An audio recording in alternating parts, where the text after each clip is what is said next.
श्रियकान्ताय कल्याणनिधये निधयेऽर्तिनाम् श्रीवेङ्कटनिवासाय श्रीनिवासाय मङ्गलम्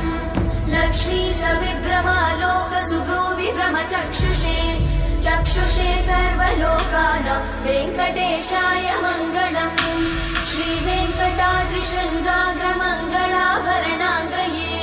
मङ्गलानां निवासाय श्रीनिवासाय मङ्गलम् सर्वावयव सौन्दर्य सम्पदा सर्वचेतसां सदा सम्मोहनायास्तु वेङ्कटेशाय मङ्गलम् नित्याय निरवध्याय सत्यानन्द चिदात्मने सर्वान्तरात्मने श्रीमद् वेङ्कटेशाय मङ्गलम् स्वतः सर्वविदे सर्वशक्तये सर्वशेषिने सुलभाय सुशीलाय वेङ्कटेशाय मङ्गलम्।